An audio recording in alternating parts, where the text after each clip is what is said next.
পবিত্র কুরআনে আল্লাহ তাআলা যে সমস্ত ঘটনা উল্লেখ করেছেন তার মধ্যে অন্যতম একটি ঘটনা হচ্ছে আসহাবে কাহাফ বা গুহাবাসীর আশ্চর্যজনক ঘটনা। তো আজকে জানবো সেই 7 জন যুবকের 309 বছর ঘুমিয়ে কাটানোর ঘটনা। বন্ধুরা, যারা এখনও আমাদের চ্যানেলে নতুন তারা প্লিজ আমাদের চ্যানেলটি সাবস্ক্রাইব করে পাশে থাকা বেল আইকনটি প্রেস করে দিন। সেই যুগে কোনো এক ঈদের দিন জনগণ মূর্তি পূজার অনুষ্ঠানের জন্য বের হলো। এতে তারা তাদের মূর্তিগুলোর নৈকট্য লাভের জন্য পশু জবাই বা অন্যান্য যা যা করা দরকার তাই করবে। কিন্তু তাদের সম্ভ্রান্ত ও সম্মানিত বংশের একজন যুবক মূর্তি পূজার এই মহড়া কোনো ক্রমেই মেনে নিতে পারছিলেন না। তারা যে সমস্ত কল্পিত মাবুদের উপাসনা করছিল তা দেখে তিনি বিবেকের কাছে থমকে দাঁড়ালেন। সন্দেহ তার মনে ঘুরপাক খাচ্ছিল। তার চিন্তা ও চেতনায় এক নতুন গতির সঞ্চার হলো। তিনি জনসমাবেশ ত্যাগ করে চুপ করে বের হয়ে গেলেন। একটি গাছের নিচে গিয়ে পেরেশান হয়ে বসে রইলেন। কিছুক্ষণ পর তার মতোই আরেকজন যুবক এসে তার সাথে বসে পড়লেন।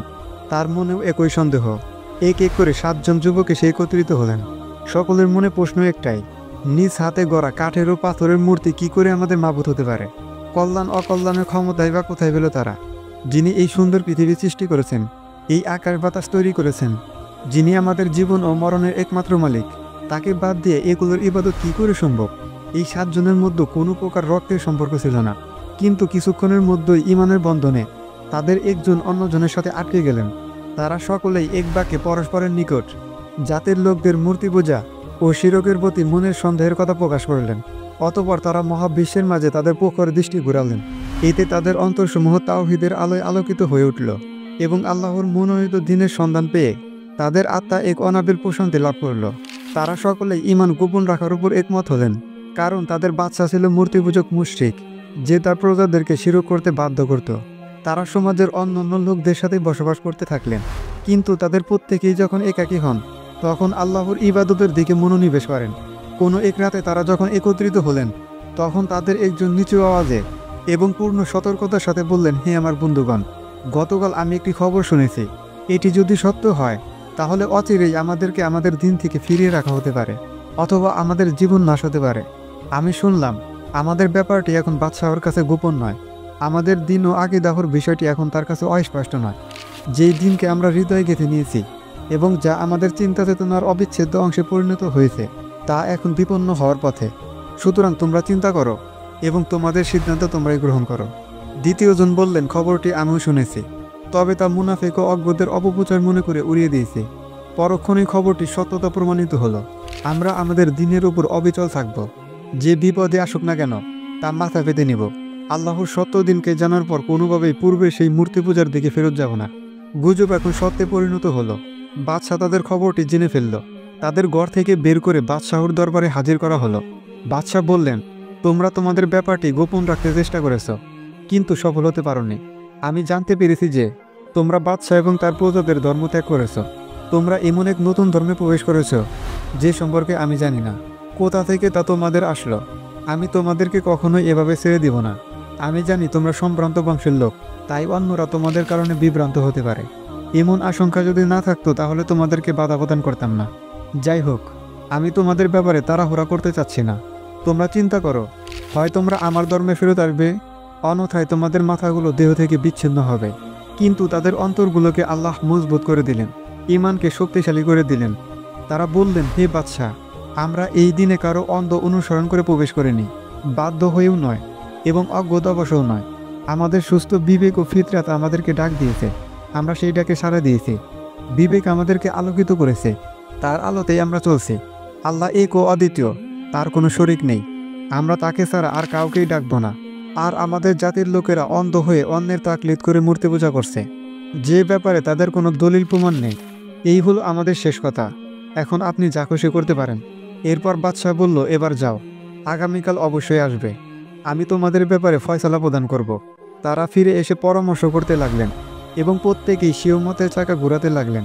তাদের একজন বললেন, বাদশাহ যেহেতু আমাদের ব্যাপারটি জেনেই ফেলেছে, তাই তার ধমকি ও হুমকির মধ্য থেকে আমাদের কোনো লাভ নেই।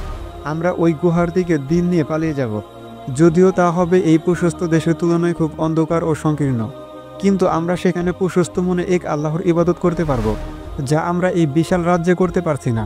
এমন দেশে আমাদের বসবাস করাতে কোনো কল্যাণ নেই, যেখানে আমরা নিরাপদে আমাদের আকীদা বিশ্বাস অনুযায়ী দিন পালন করতে পারবো না। এমন দেশে আমাদের বসবাস করা ঠিক হবে না।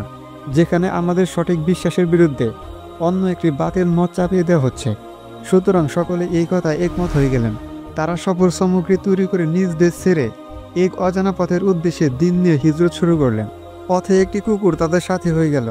একই পথে চলতে লাগলো, তাদের সাথে ভালোবাসার বন্ধনে আটকে গেল এবং তাদের প্রহরী হওয়ার দায়িত্ব পালনে নিজেকে নিজেই মনোনীত করল। ভালোকে ভালোবাসলে এবং সৎ লোকের সহচর্যে গেলে আল্লাহর প্রিয় হওয়া যায়। এই প্রাণীটি হয়তোবা তা অনুধাবন করতে সক্ষম হয়েছিল। পথ চলতে চলতে এক সময় তারা গুহায় পৌঁছে গেলেন। হয়তোবা সেখানে তারা আল্লাহর রিজিক থেকে ফল ফলাদি পেয়ে গেলেন এবং ঝর্ণার পরিচ্ছন্ন মিষ্টি পানি পান করলেন।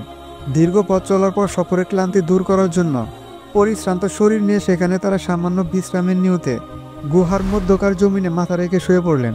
শুয়ে পড়ার সাথে সাথে হালকা ঘুম অনুভব করলেন এবং হালকা ঘুমের পথ ধরেই গভীর নিদ্রা চলে আসলো। পরের দিন নির্দিষ্ট সময়ে বাদশাহর দরবারে হাজির না হওয়াতে তার লোকেরা তাদের অনুসন্ধানে বের হলো। এমনকি তারা সেই গুহার দরজা পর্যন্ত পৌঁছে গেল।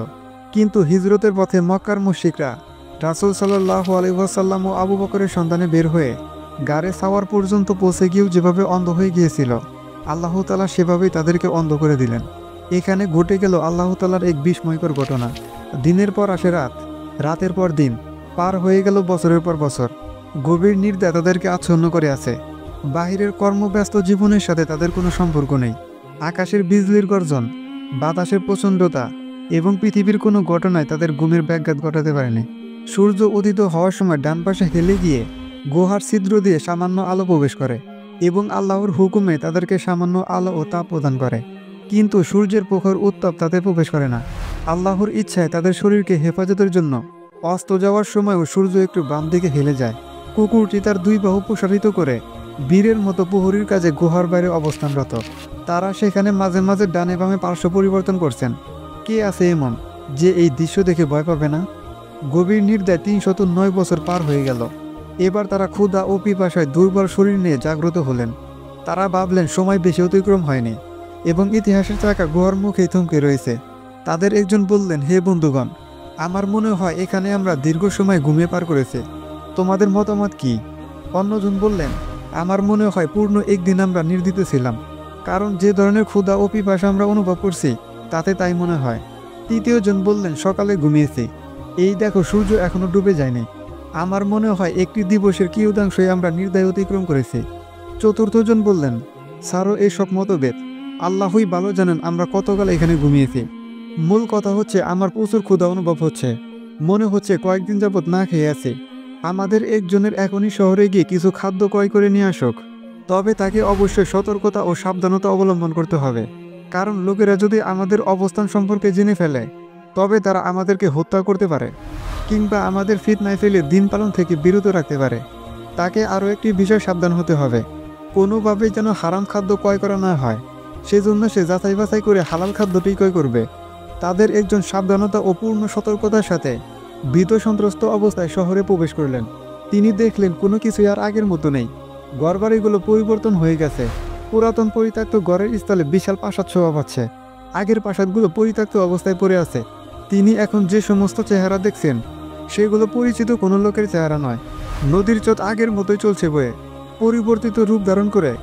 ঘরবাড়ি ও বন বানানি ঠিকই আছে, শুধু নেই আগের মানুষগুলো। তার দৃষ্টি বিচলিত হলো। এদিক সেদিক চোখ গড়ানোতে লোকেরা সন্দেহ পোষণ করতে লাগলো এবং তার চলার ভঙ্গিতে মানুষের সন্দেহ দানা বেঁধে উঠল। পরিশেষে লোকেরা তাকে ঘিরে ধরল। উপস্থিত লোকদের একজন তাকে জিজ্ঞেস করলো, আপনি কি এখানে অন্য দেশ থেকে এসেছেন? এত চিন্তা করছেন কি নিয়ে? অনুসন্ধানই বা করছেন কি? আমি এখানে অপরিচিত কেউ নই। আমি কিছু খাদ্য ক্রয় করতে চাই, কিন্তু কোথায় তা বিক্রি হচ্ছে আমি তা জানি না। একজন লোক তার হাত ধরে খাদ্যের দোকানে নিয়ে গেল। সেখানে গিয়ে তিনি রূপার তৈরি কয়েকটি দিরহাম বের করলেন। দোকানের মালিক দিরহামগুলো হাতে নিয়ে ঘুরিয়ে ঘুরিয়ে দেখলেন। এ তো ৩০০ বছরের অধিক সময় আগের তৈরি। সে ভাবল এই ব্যক্তি হয়তো কোনো গুপ্তধন পেয়েছেন। সম্ভবত এই দিরহামগুলো ছাড়াও তার কাছে বিপুল পরিমাণ দিরহাম রয়েছে। দোকানের মালিক বাজারের লোকদের ডেকে একত্রিত করল। এবার গুহাবাসী লোকটি বললেন, হে লোক সকল, দেখুন আপনারা যা ভাবছেন বিষয়টি আসলে তেমন নয়। এই মুদ্রাগুলো লুকায়িত অসংখ্য সম্পদের কোনো অংশ নয়। গতকাল মানুষের সাথে কোনো এক লেনদেনের সময় তা আমার হস্তগত হয়েছে, আর এই তো আজ আমি তা দিয়ে খাদ্য ক্রয় করতে চাচ্ছি। আপনারা তাতে এত আশ্চর্য বোধ করছেন কেন? এর কোনো কারণ তো আমি খুঁজে পাচ্ছি না, এবং কেনই বা সন্দেহের উপর নির্ভর করে আমার বিরুদ্ধে গুপ্তধন পাওয়ার এবং তা লুকিয়ে রাখার অপবাদ দিচ্ছেন। এই কথা বলে তাদের ব্যাপারটি মানুষের কাছে প্রকাশিত হয়ে যাওয়ার ভয়ে তিনি স্থান ত্যাগ করতে চাইলেন, কিন্তু লোকেরা তাকে কিছুতেই ছেড়ে দিতে রাজি হলো না। বীর ভেঙে দিয়ে কিছু লোক একাকী তার সাথে নম্র ভাষায় কথা বলতে লাগলো। কথাবার্তার এক পর্যায়ে তারা জানতে পারলেন যে তিনি হচ্ছেন 309 বছর পূর্বে জালেম ও কাফের বাদশাহর পাকড়াও থেকে পলায়নকারী সম্ভ্রান্ত বংশের 7 জন যুবকের একজন। তখন তারা আরও আশ্চর্যান্বিত হলো। তারা আরও জানতে পারল যে তারা হলেন ওই সমস্ত যুবক যাদের অনুসন্ধানে বাদশাহ সকল প্রচেষ্টাই করেছিল, কিন্তু তাদের কোনো সন্ধানে পাওয়া যায়নি। যুবকটি এবার আরও শঙ্কিত হয়ে পড়লেন, কারণ এখন লোকেরা তাদের ব্যাপারটি জেনে ফেলেছে। তাই তিনি নিজের ও তার সাথীদের জীবন নাশের ভয় পালাতে উদ্যত হলেন। লোকদের মধ্য হতে একজন বলল, হে ভাই, তুমি ভয় করো না। তুমি যে জালেম বাদশাহর ভয় করছো সে তো প্রায় 300 বছর আগেই ধ্বংস হয়েছে। এখন যিনি এই রাজ্যের বাদশাহ তিনি আপনি ও আপনার সাথীদের মতোই একজন মুমিন বান্দা। এবার বলুন আপনার অন্যান্য সাথীগণ কোথায়? যুবকটি এবার আসল ঘটনা জানতে পারলেন। ইতিহাসের সেই দীর্ঘ দূরত্ব তিনি উপলব্ধি করতে পারলেন, যা তাকে মানব সমাজ থেকে আলাদা করে রেখেছে। তিনি বুঝতে পারলেন এখন তিনি মানুষের মাঝে চলমান একটি ছায়া ব্যতীত আর কিছুই নন। এরপর তিনি লোকদের উদ্দেশ্য বললেন, আমাকে গুহার অভ্যন্তরে বন্ধুদের কাছে যেতে দাও। আমি তাদেরকে আমারও আপনাদের অবস্থা সম্পর্কে সংবাদ দেব। তারা দীর্ঘক্ষণ যাবৎ আমার অপেক্ষায় আছেন। আমার আশঙ্কা হচ্ছে তারা আমার ব্যাপারে চিন্তিত আছেন। তখনকার বাদশাহ তাদের খবরটি জেনে ফেললেন। তিনি গুহাবাসীদের সাথে সাক্ষাৎ করার জন্য ব্যাকুল হয়ে উঠলেন এবং দ্রুত গুহার দিকে চলে আসলেন। তিনি তাদেরকে উজ্জ্বল চেহারায় জীবিত অবস্থায় দেখতে পেলেন। তাদের সাথে মুসাফা ও আলিঙ্গন করলেন। তিনি তাদেরকে রাজপ্রাসাদে আহ্বান জানালেন এবং তথায় স্থায়ীভাবে বসবাসের আমন্ত্রণ জানালেন। কিন্তু তারা সাফ জানিয়ে দিলেন, নতুনভাবে জীবনযাপনে আমাদের কোনো আগ্রহ নেই। আমাদের ঘরবাড়িগুলো বিলীন হয়ে গেছে। পিতা মাতা ও সন্তান সন্ততিদের কেউ জীবিত নেই এবং আমাদের মাঝে এবং স্বাভাবিক জীবনযাপনের মাঝে দীর্ঘদিন যাবৎ কোনো যোগসূত্রও নেই। সুতরাং এই পার্থিব জীবনের দিকে ফিরে গিয়ে আর লাভ কি? অতঃপর তারা আল্লাহর নৈকট্য লাভের আবেদন করলেন, তার কাছে ফেরত যাওয়াকেই পছন্দ করলেন এবং তার প্রশস্ত রহমত দ্বারা তাদেরকে ডেকে নিতে প্রার্থনা করলেন। কিছুক্ষণের মধ্যেই তারা মৃত্যুর কোলে ঢেলে পড়লেন। দেহ থেকে তাদের প্রাণ চিরদিনের জন্য বিচ্ছিন্ন হয়ে গেল। বন্ধুরা, এই ঘটনা থেকে আমাদের যে শিক্ষাগুলো নিতে হবে তা হলো তাওহীদকে মেনে নেওয়া মানুষের ফিতরাতি তথা সৃষ্টিগত স্বভাব। অর্থাৎ কোনো মানুষকে যদি তার স্বভাবজাত ধর্মের উপর ছেড়ে দেওয়া হয় এবং বাহিরের কোনো গোমরাহ ব্যক্তি বা গোষ্ঠী তাকে বিভ্রান্ত না করে, তাহলে সে আল্লাহর একত্ববাদের ঘোষণা দেবে, তারই ইবাদত করবে এবং তার ইবাদতে অন্য কিছুকে শরীক করবে না, যেমনটি হয়েছিল ঘটনায় বর্ণিত যুবকদের ক্ষেত্রে। পৃথিবীতে তাওহীদ প্রতিষ্ঠায় যুবকদের ভূমিকা খুবই গুরুত্বপূর্ণ। মূর্তি পূজা, অলি আউলিয়াদের পূজা এবং শিরকের পক্ষে কোনো দলিল নেই। প্রয়োজনে সত্য গোপন করা জায়েজ আছে, কিন্তু তা সকল সময়ের জন্য নয়। সাহসের সাথে তাওহীদের বাণী প্রকাশ্যে প্রচার করা জরুরি। নিজ দেশে দিন পালন করতে গিয়ে ফিতনার ভয় থাকলে দিন নিয়ে পলায়ন করা আবশ্যক। আসহাবে কাহাবের ঘটনা আল্লাহর বিশেষ একটি বড় নির্দেশন। তবে তার চেয়েও বড় নির্দেশন হচ্ছে আসমান জমিন চন্দ্র সূর্যের সৃষ্টি এবং দিবারাত্রির আগমন ও প্রস্থান। বিপদ আপদে একমাত্র আল্লাহর উপর ভরসা করা এবং তার দয়া কামনা করা জরুরি। প্রতিকূল পরিস্থিতিতে সত্যের উপর অবিচল থাকার গুরুত্ব অপরিসীম। তাওহীদ ও শিরকের মধ্যে পার্থক্য করার যোগ্যতা অর্জন করা জরুরি, অন্যথায় তাওহীদের উপর প্রতিষ্ঠিত থাকা সম্ভব নয়। রক্তের সম্পর্কের চেয়ে ঈমানের সম্পর্ক অধিক মজবুত হওয়া আবশ্যক। ঘটনায় বর্ণিত যুবকদের মধ্যে রক্তের কোনো সম্পর্ক না থাকলেও ঈমান ও তাওহীদের বন্ধনে তারা আবদ্ধ হয়ে একই পথের প্রতীক হয়ে যান। হেদায়েত আল্লাহর পক্ষ হতে তার বান্দার প্রতি বিরাট একটি নিয়ামত। বান্দার উচিত সর্ব অবস্থায় আল্লাহর কাছে হেদায়েত প্রার্থনা করা। ঘরের মধ্যে কুকুর রাখা নিষিদ্ধ, তাই কুকুরটিকে ঘর বাইরে রাখা হয়েছিল। প্রহরী হিসাবে কুকুর পালন করা জায়েজ আছে। কোনো বিষয় জ্ঞান না থাকলে তা আল্লাহর দিকে সুপর্দ করে বলতে হবে, আল্লাহই ভালো জানেন।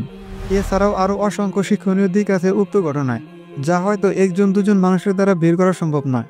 তাই আপনাদের নিকট অনুরোধ, যদি উক্ত ঘটনা থেকে আপনাদের নিকট বিশেষ কোনো শিক্ষণীয় দিক থাকে তবে তা কমেন্টে জানাতে ভুলবেন না।